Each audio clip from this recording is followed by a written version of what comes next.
عام طور پر اس وقت ٹخنوں سے نیچے ہی ہوتے ہیں، کیا عوام کیا خواص توجہ اکثریت کی نہیں ہوتی. یہ خود بھی آپ چیک کریں گے نا، کسی سے چیک کروائیں گے، خود جھک کے دیکھیں گے تو شاید سمجھ نہیں پڑے گی کہ جھکنے سے وہ آگے پیچھے اوپر نیچے ہو سکتا ہے. تو کوئی دیکھے گا تو اگر دکھائیں گے تو سمجھدار کو دکھانا، خود اس کا ہی مطلب ایسا ہوگا تو ہو سکتا ہے گھبرا کے وہ بول دینے کی صحیح ہے صحیح ہے.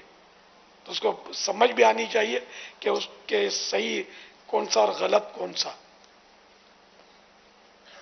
یہ ایسا اکثریت کا عام طور پہ ہوتا ہے نیچے، اس کی پرواہ نہیں کی جاتی، سمجھاؤ تو بھی نہیں کرتے، مانتے نہیں ہیں. وہ پتہ نہیں کیا ہے، وہ دل سخت ہو جاتا ہے، یہ دل سلوانے، پر اثر ہی نہیں کرتا. اب یہ سلوانے والا جس درزی سے سلوا رہا ہے اس سے سائز دیتے وقت اس کو باقاعدہ تاکید کرنی پڑے گی کہ میرا پاجامہ یا میرا کرتا یہ سارا جو کچھ ہے نا یہ ٹخنے سے نیچے نہیں ہونا چاہیے. یہ نہیں، اس کو کیا پتا، وہ نہیں وہ آپ سائز دیں گے نا. سائز آپ دیں گے کہ یہاں تک لو، ہاں یہ پورا یہاں تک. اور یہ درزی اس کا پابند ہے پابند. کہ جو سائز طے ہوئی وہی بنائے. اگر اس نے کچھ گڑبڑ کر دی تو دوبارہ اس کو ریپیئر کرنا ہوگا، بلکہ کپڑا خراب کر دیا تو کپڑا بھی دینا پڑے گا. مفت تھوڑی کر رہا ہے، اجرت لے رہا ہے.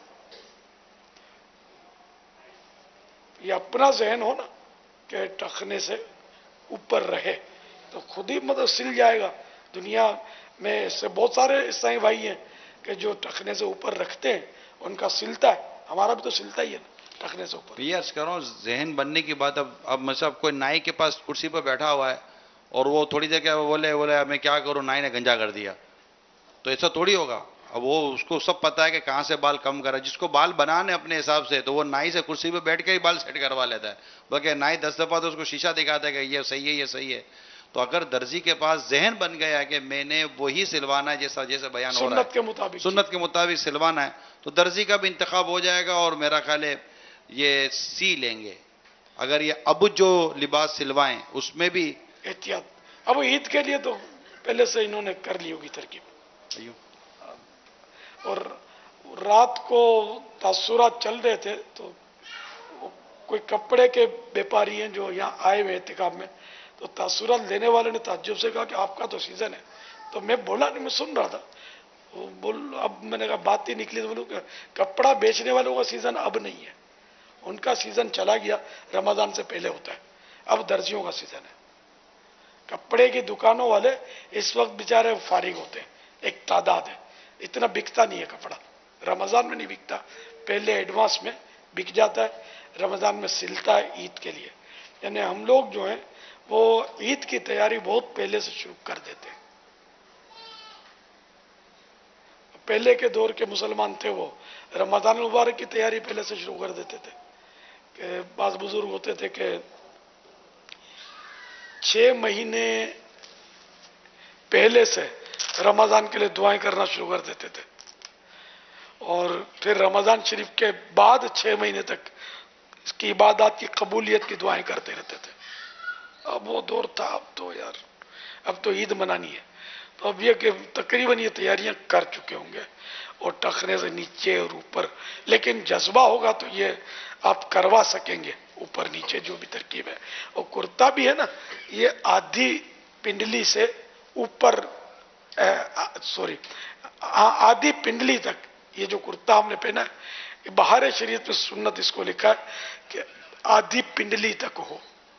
لیکن یہ بھی نہیں ہوتا، اتنا ہوتا ہے گھٹنوں تک. کسی کا گھٹنوں تک ہوتا ہے، کسی کا گھٹنوں سے بھی اوپر ہوتا ہے. مذہبی لوگوں کی بات کر رہا ہوں، باقی عوام تو شرٹ ان کرتے ہیں، یا آپ میں سے بھی ایک تعداد ہوگی جو شرٹ ان بھی کرتی ہوگی، طرح طرح کے لباس پہنتی ہوگی. لیکن جو مذہبی لوگ ہیں وہ بھی اتنا احتیاط کم کرتے ہیں سنت کے تعلق سے، سب کا اتنا توجہ نہیں ہوتی. تو بہار شریعت میں لکھا ہے ایک بالش آستین ہو، ایک بالش. تو ہمارے ہاں تو بٹن، کف بٹن لگاتے ہیں.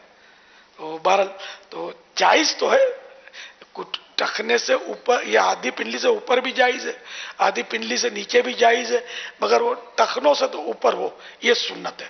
ٹھیک ہے نا.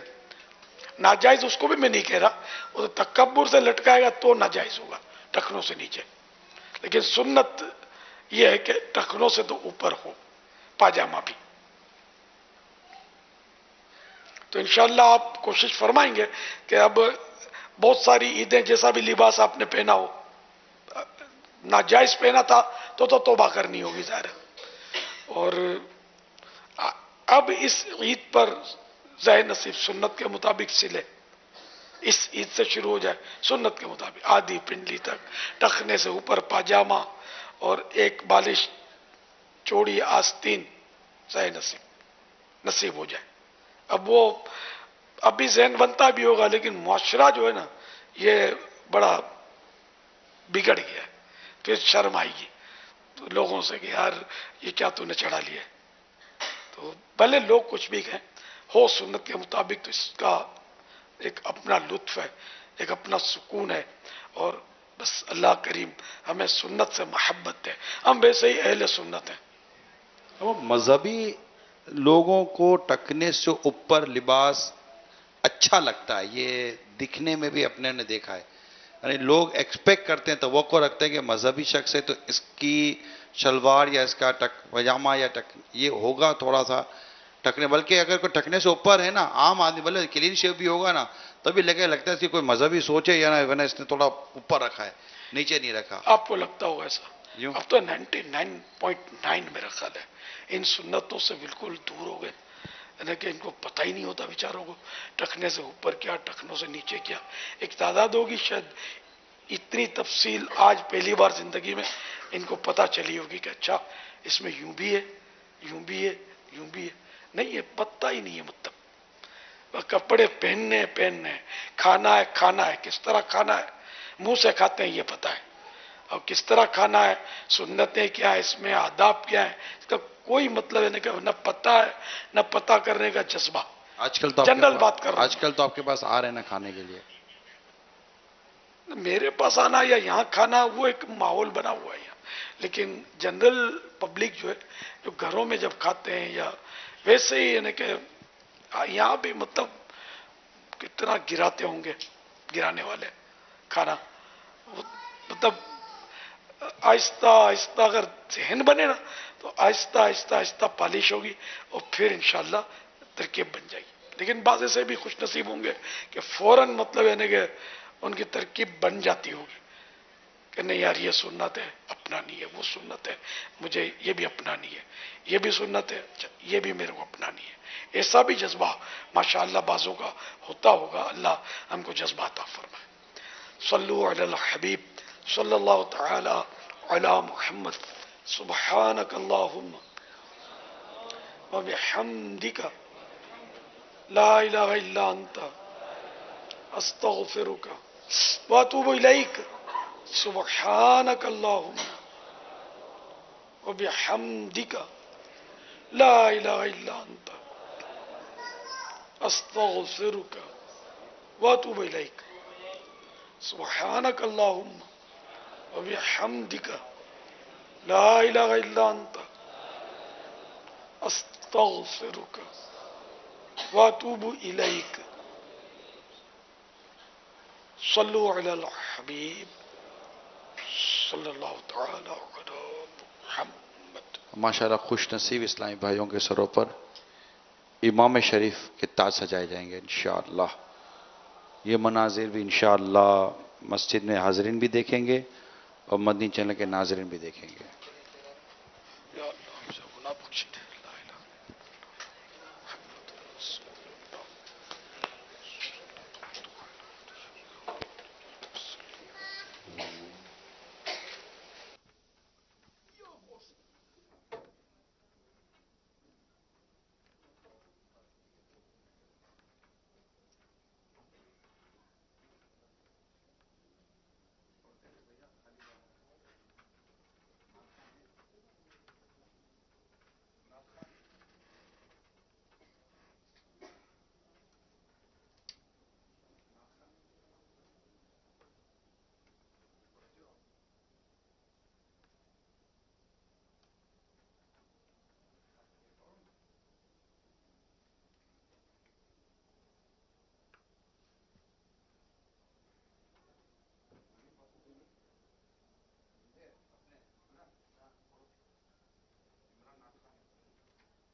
سنت کی بہار آئی فیضان مدینہ میں، رحمت کی گھٹا چھائی فیضان مدینہ میں، سنت کی بہار آئی فیضان مدینہ میں، رحمت کی گھٹا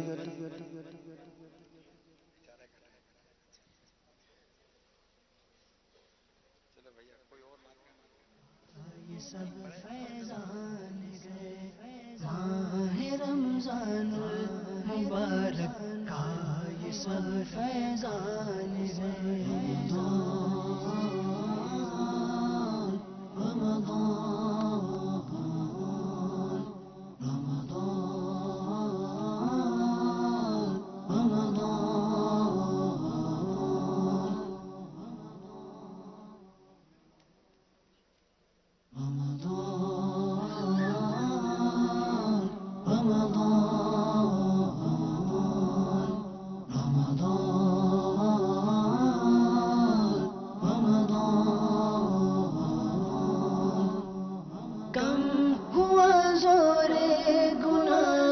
مسجد آباد ہے، کم ہوا زور گنار مسجد آباد ہے، ماہ رمضان المبارک کا یہ سب فیضان گئے، ماہ رمضان المبارک کا یہ سب فیضان گئے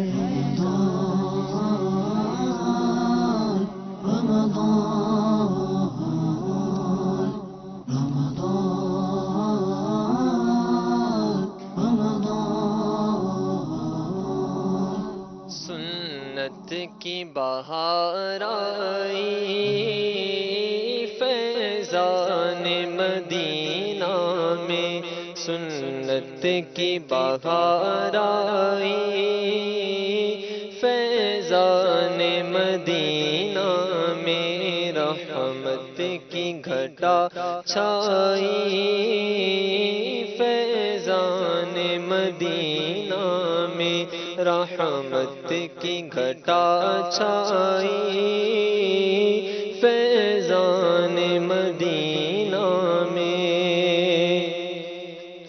داڑھی گئی ماں میں ہے زلفوں کی بہاریں ہے، داڑھی گئی ماں میں ہے زلفوں کی بہاریں ہے، فیشن کو حیا آئی فیضان مدینہ میں، فیشن کو حیا آئی فیضان مدینہ میں، رحمت کی گھٹا چھائی فیضان مدینہ میں، سنت کی بہاروں کا کچھ ایسا سما چھایا، سنت کی بہاروں کا کچھ ایسا سما چھایا، فیشن کو حیا آئی فیضان مدینہ میں، فیشن کو حیا آئی فیضان مدینہ میں، وہ لوگ ہی آتے ہیں اور فیض اٹھاتے ہیں، وہ لوگ ہی آتے ہیں اور فیض اٹھاتے ہیں، تقدیر جنہیں لائی فیضان مدینہ میں، تقدیر جنہیں لائی فیضان مدینہ میں، رحمت کی گھٹا چھائی فیضان مدینہ میں، لمحات مسرت ہے، دیوانے بڑے خوش ہیں، لمحات مسرت ہے، دیوانے بڑے خوش ہیں، کیوں جھومے نہ ہر بھائی فیضان مدینہ میں، کیوں جھومے نہ ہر بھائی فیضان مدینہ میں، اس شہر کے آئے ہیں باہر سے بھی آئے ہیں، اس شہر کے آئے ہیں باہر سے بھی آئے ہیں، سرکار کے شیدائی فیضان مدینہ میں، سرکار کے شیدائی فیضان مدینہ میں، الفت کے اخوت کے کیا خوب مناظر ہیں، الفت کے اخوت کے کیا خوب مناظر ہیں، گویا ہے سگے بھائی فیضان مدینہ میں، گویا ہے سگے بھائی فیضان مدینہ میں، اپنے گویا بیگانے یوں ملتے ہیں دیوانے، اپنے گویا بیگانے یوں ملتے ہیں دیوانے، جیسے ہو شناسائی فیضان مدینہ میں، جیسے ہو شناسائی فیضان مدینہ میں، اللہ کرم کر دے تو بخش دے سب کو، اللہ کرم کر دے تو بخش دے ان سب کو، موجود ہے جو بھائی فیضان مدینہ میں، موجود ہے جو بھائی فیضان مدینہ میں،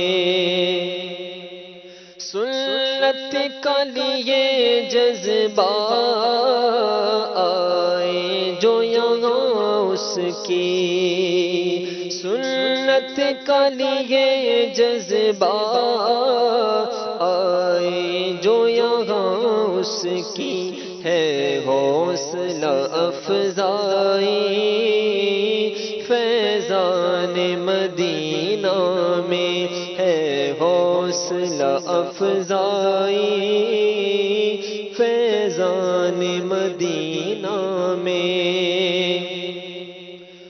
ابلیس نئی سن لے اب خیر نہیں تیری،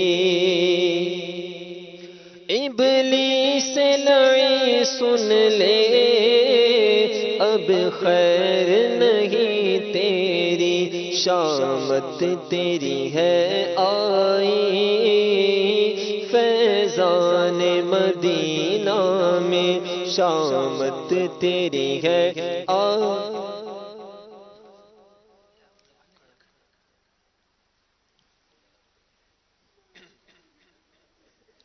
شامت تیری ہے آئی فیضان مدینہ میں، سنت کی بہار آئی فیضان مدینہ میں،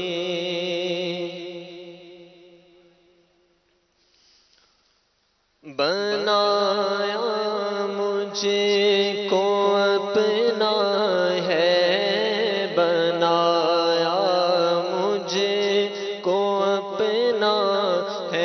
مرشد بنایا مجھ کو اپنا ہے تیرا احسان ہے مرشد ملا مجھ کو جو رتبہ ہے ملا مجھ کو جو رتبہ ہے تیرا احسان شد زباں پر گالیاں ہونٹوں پہ گانے تھے کبھی جاری زباں پر زباں پر گالیاں ہونٹوں پہ گانے تھے کبھی جاری جو لب پر مدینہ ہے یہ جو لب پر مدینہ ہے تیرا مرشد ملا مجھ کو جو رتبہ ہے تیرا احسان ہے مرشد یہ فیشن کا تھا شیدائی یوں ہی پھرتا تھا ننگے سر یہ جو سر پر امامہ ہے یہ جو سر پر امامہ ہے تیرا شد ملا مجھ کو جو رتبہ ہے ملا مجھ کو جو رتبہ ہے تیرا سان ہے مرشد بھٹکتا پھر رہا تھا دشت عصیاں میں یوں ہی بے کس دیا مجھ کو سہارا ہے تیرا احسان ہے مرشد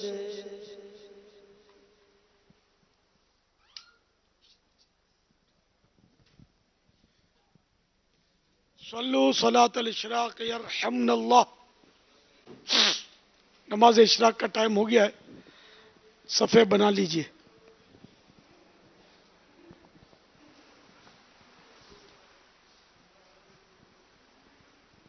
بلغ بنو سلطوں کا خوب چرچا کروں سلطوں کا ہو کرم بہر خاک مدینہ.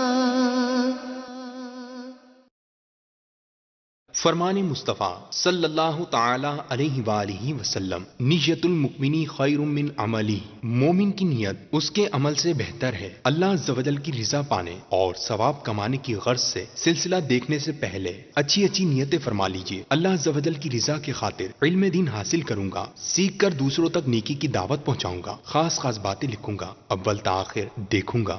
مرحبا رمضان مرحبا رمضان مرحبا رمضان یا رمضان یا رمضان یا رمضان مرحبا رمضان. الحمد للہ رب العالمین الصلاة والسلام علی سید الانبیاء والمرسلین اما بعد فاعوذ باللہ من الشیطان الرجیم بسم اللہ الرحمن الرحیم. الصلاة والسلام علیک یا رسول اللہ وعلی آلک واصحابک یا حبیب اللہ. الصلاة والسلام علیک یا نبی اللہ وعلی آلک واصحابک یا نور اللہ. نبی کریم صلی اللہ تعالی علیہ وآلہ وسلم نے ارشاد فرمایا، تم جہاں بھی ہو مجھ پر درود پاک پڑھو، بے شک تمہارا درود مجھ تک پہنچتا ہے. بلکہ بعض احادیث مبارکہ میں تو پیارے آقا صلی اللہ تعالی علیہ وآلہ وسلم کے الفاظ کچھ اس طرح سے ہیں کہ بلغنی صوتہ، درود و سلام پڑھنے والے کی آواز مجھ تک پہنچتی ہے۔ سبحان اللہ۔ اللہ تبارک و تعالی ہمیں کثرت کے ساتھ نبی کریم صلی اللہ علیہ وسلم کی ذات بابرکات پر درود و